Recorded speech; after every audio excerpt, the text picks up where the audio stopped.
Big pass தமிழுக்கு வந்த சோதனை, மதுரைக்கு வந்த சோதனை. மதுரைக்கு வந்த சோதனை அப்படின்றத நம்ம கேள்விப்பட்டு வளர்ந்துருப்போம். ஆனா ரியல்ல அதை யாருமே பார்த்துருக்க மாட்டாங்க. ஏன் அப்படி வந்தது, அதோட வரலாறு என்ன அப்படின்னு. ஆனா பிக் பாஸ் தமிழுக்கு வந்த சோதனை அப்படின்னு கூட நம்ம கண்ணால பார்க்க முடியுது. இப்ப அரோரா வேணுமா இல்ல இந்த பிக் பாஸ் வேணுமா அப்படின்ற மாதிரி பல பேர் கேட்டுக்கொண்டிருக்காங்க. அப்ப அந்த அரோரா அப்படின்றவங்க என்ன அவ்வளோ பெரிய அப்பா டேக்கரா, இந்த ஆதிரை அப்படின்றவங்க என்ன அவ்வளோ பெரிய அப்பா டேக்கரா, ஸோ இந்த ரெண்டு பேருக்காக இந்த ஒரு ஷோவே இழுத்து மூடிடுவாங்களா அப்படின்னு இன்னொரு பக்கம் மக்கள் கேட்டுக்கொண்டிருக்காங்க. ஸோ இப்போ இந்த வீடியோவில் பார்த்தீங்க அப்படின்னா இந்த வாரம் அரோராவை வெளியில அனுப்பணும் அப்படி என்பது அரோரா போன்ற நபர்கள், அரோரா ஆதிரை, அரோரா துஷாரே கமரின் அந்த ட்ரையாங்கிள் லவ் மாதிரி ஒரு கர்மம் ஒன்று போய் கொண்டிருக்கு. அது ஸ்கிரிப்ட் பண்ணி தான் அனுப்பியிருக்காங்க, இந்த அரோராட்ட சொல்லி தான் அனுப்பியிருக்காங்க. இன்னொரு பக்கம் பாத்தீங்க அப்படின்னா இந்த ஆதிரை அப்படின்றவங்க இந்த எஃப்ஜி அப்படின்றவரோட இப்போ இது வரைக்கும் ஒரு பையன் ஒரு பொண்ணை அந்த லவ் பண்றேன், அதுல அந்த வெறி பிடிச்சு திரிவான்ல, அது மாதிரி ஒரு பொண்ணு வெறி பிடிச்சு திரியறத நான் என்னோட லைஃப்ல இப்பதான் பாக்குறேன். அதுவும் இத்தனை கமரா இருக்கு, எந்த கவலையும் இல்லை. அவங்களோட அப்பா அம்மாவுக்கும் சொல்லிட்டு தான் வந்திருக்காங்களா, நான் இது பிக் பாஸ்ல ஒரு கொண்டென்ட்டுக்காக பண்ணுவேன், தப்பா நினைச்சிடாதீங்க அப்படின்ற மாதிரி. இவ்வளவுக்கு இவங்க சின்ன வயசெல்லாம் இல்லை, 30+ 32 ஏஜ். ஸோ அப்போ வயசு ஆக ஆக நமக்கான பக்குவம் வரும் அப்படின்வாங்க. என்னோட 12 வயசு 11 வயசு தங்கச்சி மாதிரி இருக்கிற அந்த ஒரு இது கூட இவங்களுக்கு இல்லை அப்படின்னு நினைக்கக்குள்ள சத்தியமா புரிஞ்சு கொள்ள முடியல. சரியா? சரி, அப்ப அப்படி இருக்கக்குள்ள இந்த வீடியோல இந்த வாரம் இந்த வீக்கெண்ட் நாளைக்கு விஜய் சேதுபதி அண்ணா அவர்கள் எபிசோட வெளியில போற நபர்கள் ஓட்டிங் நிலவரம், அடுத்தது இந்த அரோரா வெளியேற்றம், ஆதிரை போன்ற நபர்களுக்கான முற்றுப்புள்ளி, அதை பற்றிய மக்களோட கருத்தும் என்னுடைய கருத்தும் இந்த வீடியோல பார்க்கலாம். ஃபர்ஸ்ட் டைம் வந்திருக்கீங்கன்னா மறக்காம சப்ஸ்கிரைப் பண்ணுங்க. உங்களுடைய கருத்துக்கள் கேள்விகளை இருந்தா கேளுங்க, லைக் பண்ணுங்க, பல பேருக்கு போகும். ஓகே, முதலாவது விடயம் ஆர்ஜே ஷா அப்படின்றவங்க பெரிய டிவிகளில் ஒர்க் பண்ணியிருக்காங்க, ஷா அண்ணா. ஸோ அப்போ அவங்க ஒரு வீடியோன்னு போட்டு டிரெக்டாகவே போட்டிருந்தாங்க. அதாவது இப்போ நீங்கள் மக்கள் குரல் கொடுக்குறாங்க, கொந்தளிக்கிறாங்கல்ல, எவ்வளோ அசிங்கம் நடக்குது. ஒரு பையனை, அதுவும் பிக் பாஸ் ஷோல மட்டும் ஃபர்ஸ்ட் டைம் பார்த்த ஒரு துஷார் என்ற ஒரு பையனை இந்த அரோரான்றவங்க பாத்ரூமுக்குள்ள வா அப்படின்னு சொல்றாங்க. ஏன்னா அந்த பாத்ரூமுக்குள்ள கேமரா இல்ல, மைக்கை கலட்டி வச்சுட்டு வா, எதுக்கு கூப்பிட்டாங்க அப்படின்றத நீங்க முடிவு பண்ணிக்கொள்ளுங்க. சரியா? இன்னொன்னு ஸ்விமிங் பூலுக்குள்ள இருந்து ரெட்டையத்த வார்த்தையில பேசுறாங்க, அது நான் விரும்பல. அப்புறம் மடியில காலை வைக்கிறது, அப்படியான அசிங்கங்கள். இதை இந்த நபர் அக்டோபர் 5 இந்த ஷோ ஆரம்பிச்சது, அதுக்குள்ள இவன் மேல இவங்களுக்கு இப்படி இதுவா இது ஒரு இவன் மேல மட்டும்தான். இன்னொரு பக்கம் இந்த தாடி வச்சு அந்த ஒருத்தன் இருக்கான் கமருடீன் என்று, அப்ப அவன் மேல தேறி பாயறது, கட்டி பிடிக்கிறது அப்படின்ற மாதிரி ரெண்டு பேரையும் டீஸ் பண்றது. ரெண்டு பேரையும் டீஸ் பண்ணி ரெண்டு பேருக்கு இடையில அந்த ஒரு இது இவளுக்காக அந்த ரெண்டு பேரும் அடிச்சு கொள்ளுமன்ற மாதிரி ஒரு கர்மமான ஒரு வேலை பண்றாங்க. சத்தியமா இது கலாச்சார சீர்கேடு, அசிங்கம். நீ இதை பண்றதுன்னா நீ பிரைவேட்டா பண்ணிக்கோ. இது 5 வயசு குழந்தையில இருந்து, தங்கச்சி தம்பியில இருந்து, அக்கா அண்ணால இருந்து, அப்பா அம்மால இருந்து, தாத்தா பாட்டி வரைக்கும் குடும்பமா பாக்குற ஷோ. அப்ப இதெல்லாம் செருப்படுத்தி அடிக்க வேண்டிய ஒரு விடயம். சரியா? சோ அப்ப இப்ப நமக்கு நான் இந்த ஷோ வச்சுதான் என்னோட சேனல் ஃபேமஸ் ஆச்சு. பிக் பாஸ் ரிவ்யூவர் என்ற இது பெரிய நடிகர்கள் கூட திரும்பி பார்த்துருக்காங்க, நம்ம ஆக்டர் சரண் அவர்கள் கூட நம்ம கூட பேசியிருக்காங்க. சரியா?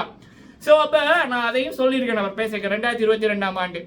ஸோ அப்போ எனக்கே இந்த இப்படி ஒரு அற்புதமான ஷோவை இப்படியான அசிங்கம் பிடிச்சவர்கள் அசிங்கம் படுத்த எனக்கு கோபம் வருதுன்னா, அப்போ வெளியில் இந்த சமூக ஆர்வலர்கள், சமூக அக்கறை உள்ளவர்கள், அரசியல் தலைவர்கள், இந்த பெண்கள் அமைப்புகள் அப்படின்றவங்களுக்கு எப்படி கோபம் வரும்?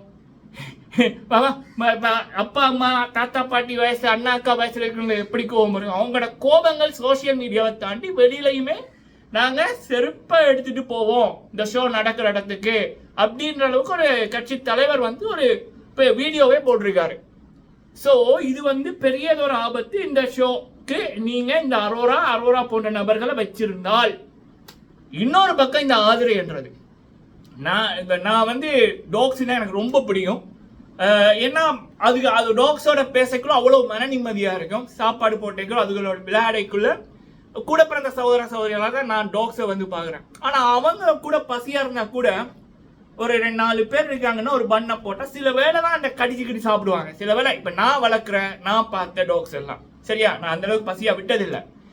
ஆனா இந்த ஆதிரை அப்படின்றவங்க பண்றத பார்க்கக்குள்ள இந்த ஒரு பசியா இருக்கிறது ஒண்ணு, ஏதாவது ஒன்று சாப்பாடை கண்டு அழகு கட்டிக்கு தின்ற மாதிரி அந்த எஃப்ஜின்றவனை பார்த்துட்டு அது பண்ற கூத்து இருக்கு பாருங்க. 32 வயசுங்க அவங்களுக்கு, அவனுக்கு 28 வயசு. நான் ஏன் வயசை நான் சொல்றேன்னா, வயசு சொல்லணும்னா அதுக்கு நான் சொல்லல, வயசாகக்குள்ள நமக்கு ஒரு அனுபவங்கள் வரும் இல்ல, எக்ஸ்பீரியன்ஸ் வரும் இல்ல. அதுவும் இவங்க யாருன்னே பல மக்களுக்கு தெரியாது. 99% பேருக்கு 2019 ஒரு 2 படம் நடிச்சாங்க, அதுக்கப்புறம் வாய்ப்பு இல்லை, கொரோனா வந்து வாய்ப்பு இல்லை. அப்ப இதுதான் ஒரு பெரிய biggest opportunity in her life. அப்படி இருக்கக்குள்ள அந்த ஷோக்கு வந்தவங்க இப்படி கர்மமா பண்ணணும். அப்படி ஒரு ஆர்வம் அக்கறை இருந்திருந்தா இந்த அம்மா அந்த ஷோக்கு நல்ல பேர் எடுக்க, டைட்டிலும் வேணாம், ஒரு மக்கள்கிட்ட நல்ல பேர் கிடைச்சா கூட சோசியல் மீடியாவில் வந்து ஒரு யூடியூப் சேனல் ஆரம்பிச்சாலோ இல்லை சமையல் வீடியோக்களை போட்டாலோ இல்லை அவங்க இந்த பிக் பாஸ்ல கிடைக்கிற காசு மூலம் ஒரு ஸ்டுடியோவை ஆரம்பிச்சு இல்லை அவங்க ஏதாவது நாடகங்கள் மாதிரி போட்டால் கூட மக்களோட ஆதரவு கிடைக்கும் இல்லை. இப்போ எனக்கே கிடைக்கல, அவங்களுக்கு கொடுக்க மாட்டாங்களா? நம்ம பார்க்க மாட்டாங்களா மக்கள்? நம்மளை விட 10 மடங்கு பேர் அந்த ஷோவை பார்க்குறாங்க, அவங்களுக்கு தெரிஞ்சிருக்கும் 100 மடங்கு பேர். அப்போ அவங்களுக்கு மக்கள் ஆதரவு கொடுக்க மாட்டாங்களா? அப்ப அதுக்கு தான் நான் வயசா சொன்னேன். அந்த ஒரு இது கூட இல்லாம ஏதோ வெறி பிடிச்சது போல அவனுக்கு பின்னால அசிங்கமா இருக்குடாப்பா சத்தியமா. ஏன்னா நம்ம வந்து சொல்லிக்கிறோம், பெருமையா நான் சொல்றேன், I'm Bigg Boss reviewer, I'm YouTuber, I'm Bigg Boss reviewer. So Bigg Boss தான் என்ன வளர்த்து விட்டது, விஜய் டிவி தான் என்ன வளர்த்து விட்டது. 5 years நான் வந்து I'm BSc computer science. But நான் அதை விட்டுட்டு நான் இதுக்குள்ள வர கனவு, எனக்கு இது என்னோட ஃபேஷன். அதே நேரத்தில் இது நான் வீட்டோட இருந்து எனக்கு விரும்பினதெல்லாம் வாங்கிக்கிறேன், ஏன் பண்றேன், நல்லா இருக்கு அப்படின்னு நான் பெருமையா சொல்றேன். I'm Bigg Boss reviewer. So அப்போ அப்படியே இருக்கக்குள்ள அந்த ஷோவில் இப்படி அசிங்கங்கள் நடந்தா நமக்கும் கோவம் வரும் இல்லை. நாளைக்கு நம்ம வந்து போய் சொல்லக்குள்ள ஓஹோ பிக் பாஸ் ரிவ்யூவரா அப்படின்னுவாங்கல்ல. ஸோ அதனால நம்ம வந்து வெளிப்படையா பேசுறோம் சரிங்களா. ஸோ அப்ப இப்படி இந்த 2 பேர், முக்கியமா இந்த 2 பேரும் பண்ணைக்குள்ள பல இடங்கள் இருந்து இந்த ஷோக்கு, இந்த ஷோல நடக்கிற விடயங்களுக்கு எதிராக சாதாரண மக்கள் இருந்து நம்மளை போல நபர்கள் இருந்து கட்சி தலைவர்கள் வரைக்குமே குரலை வந்து எதிராக கொடுக்குறாங்க. இது ஒரு பக்கம் இருக்கு. ஆர்ஜே ஷா அப்படின்றவர் ஒரு டிவியில ஒர்க் பண்றவர், அவருக்கு நிறைய விடயங்கள் தெரிஞ்சு அவர் ஒரு விடயம் சொல்லியிருக்காரு, என்னன்னா மக்களை நீங்க பார்த்தெல்லாம் கம்மி தான், இதை விட அதிகமா பண்ணுங்க அப்படின்ற அளவுக்கு ஃபோர்ஸ் வருதான். ஏன்னா இந்த பிக் பாஸ்ன்றது பிக் பிரதர் என்று ஆங்கிலத்தில இருந்து தான் ஹிந்திக்கு வந்தது, ஹிந்தியில இருந்து சவுத்துல எல்லா லாங்குவேஜுக்கும் வந்துச்சு சரியா. அப்ப வெளிநாட்டு நிறுவனம் தான் நடத்துது. அப்ப வெளிநாட்டு நிறுவனம், வெளிநாட்டு அவங்களோட கல்ச்சர் வேற. அந்த பிக் பிரதர் என்ற ஷோல எல்லாமே காமிப்பாங்க. அதே மாதிரி தான் ஹிந்திலையும் இப்ப ஒரு 90% வந்துட்டு, 10% மட்டும் வரையில, போக வந்துடும் போல இருக்கு சரியா. அப்ப இங்க நம்ம தமிழ்லையும் தெலுங்குலையும் ஹிந்தியில ஒரு 90% வெளிநாட்டை போல வந்தாலும் தமிழ்ல இது வரைக்கும் ஒரு 25-30% வரைக்கும் தான் வந்திருக்கு. ஹக் பண்றது, மடிக்கு மேல காலை வைக்கிறது, ரெட்டையத்தை பேசுறது, அதுவும் இந்த சீசன்ல தான். இந்த சீசன்லாம் ஒரு 25% அதிகரிச்சிருக்கு. ஸோ அப்போ இந்த சீசனில் ஒரு 50% அதிகரிச்சிடணும்ன்றதான் இந்த வெளிநாட்டு நிறுவனத்தோட பெரியதொரு. அதனால என்ன பண்றாங்கன்னா, இன்னும் பண்ணுங்கடாப்பா, ட்ரையாங்கிள் லெவலில் வேற மாதிரி பண்ணுங்கடாப்பா, ஒரு பெட்டைக்காக 2 படி அங்கே அடிச்சுக்கிற மாதிரி போடுங்கடாப்பா, அந்த ஹிசி இந்த ஹிசி இதெல்லாம் வரட்டும்னா அவங்க வந்து பண்றாங்களா. இதை தாண்டி ஹிந்தியில் இன்னொரு ஷோ வந்து போயிருக்கு, அதாவது இந்த டெம்பட்டிங் ஐலண்ட் அப்படின்ற மாதிரி, காதலன் காதலி, மனைவி கணவன், இப்படி ஒரு குரூப் ஒன்று இருக்கும். அதுல என்ன வந்து பண்ணுவாங்கன்னா, இங்க காதலன் காதலி இருப்பாங்கல்ல, அந்த காதலனை இன்னொருத்தன் காதலியோட சேர்த்து ஒரு பிரிவுக்கு அனுப்பி வைப்பாங்க. இந்த கணவன் மனைவி, அதுல மனைவிய இன்னொருத்தன் புருஷனோட சேர்த்து அனுப்பி வைப்பாங்க. அப்படி போட்டுட்டு இப்படி ஒரு 10 பேர்னா 5 டீமா பிரிச்சு அனுப்பி வைப்பாங்க, மாத்தி ஜோடி மாத்தி. அதுல யாரு எல்லை மீறாம இருக்காங்க, யாரு என்னென்ன பண்றாங்க அப்படி என்பதை இப்போ ஒருத்தியோட புருஷனை இன்னொருத்தி பொண்டாட்டியோட அனுப்பி வச்சாங்கல்ல, அத அவளோட புருஷனுக்கும் பொண்டாட்டியும் காமிப்பாங்க, இங்க அவனுக்கு காமிப்பாங்க, எல்லை மீறாம எப்படி கண்ட்ரோலா இருக்காங்க. இதுதான் ஷோ. இது ஹிந்தியில சூப்பர் டூப்பர் ஹிட், கேக்கே செருப்படுத்து அடிக்கணும் போல இருக்குல்ல, ஆனா ஹிந்தியில ஹிட். ஆங்கிலத்துல இதெல்லாம் சகஜம்.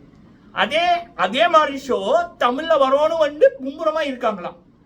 இதெல்லாம் வந்துச்சுன்னா 10 கிட்ட இருக்கீண்டாப்பா.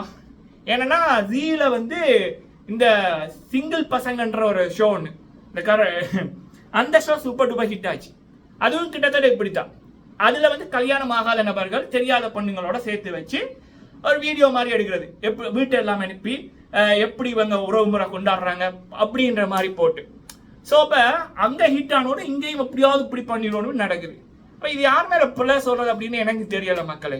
சிங்கிள் பசங்கள்லாம் எப்படி ஹிட் ஆச்சு, எப்படி ஹிட் ஆச்சு? ஸோ இதுதான் நடக்குது. அப்போ இப்போ வந்து என்ன அப்படின்னா, இந்த அரோரா இந்த பிக் பாஸ் ஷோவில் இருக்கக்கூடாது, ஆதிரை இருக்கக்கூடாது. இதுதான் மக்களோட மிகப்பெரிய குரல், சரிங்களா? ஆனால் இந்த அரோரா எல்லாம் எப்படி பிக் பாஸுக்குள்ள வந்தாங்கன்னா, அவங்களுக்கு வேண்டப்பட்ட நபர்கள் பிக் பாஸ் டீம்ல இருக்காங்க, செலெக்ஷன் டீம்ல. அதனால போன வாட்டி அவங்களோட ஃப்ரெண்ட் ரியா தகுதியே இல்லாமல் உள்ளுக்கு போனாங்க. மக்கள் ஒரு 1 வீக்லேயே செருப்படி கொடுத்து வெளியில் அனுப்பிட்டாங்க. இந்த முறை இந்த அம்மா வந்திருக்கு. அப்போ இந்த அம்மாவை கூடிய சீக்கிரம் பிக் பாஸ் டீம் வெளியில் விடுமான்றது பெரிய ஒரு கொஸ்டின் மார்க். ஓட்டிங் நிலவரப்படி திவாகர் அவர்கள் முதலிடம், 2வது இடத்துல சபரி அவர்கள், 3வது இடத்துல பார்வதி, 4வது இடத்துல கமருடீன், 5வது இடத்துல ரம்யா ஜோ, 6வது இடத்துல அப்சரா, 7வது இடத்துல அரோரா, 8வது இடத்துல கெமி, 9வது இடத்துல எஃப்ஜே. அரோரா, கெமி, எஃப்ஜே 2 பேரே கிட்டத்தட்ட ஓட் வந்து ஒரு 100-200 தான் வித்தியாசம். என்ன பொறுத்த வரைக்கும் இந்த அரோரான்றது இந்த ஷோ விட்டு போனா இந்த ஷோக்கு நல்லது, அந்த ஷோ பற்றி பேசுற எங்களுக்கு நல்லது, இந்த ஷோ பார்க்குற மக்களுக்கு நல்லது, முக்கியமா தமிழ் பிக் பாஸ் டீமுக்கும் விஜய் டிவிக்கும் நல்லது. நன்றி.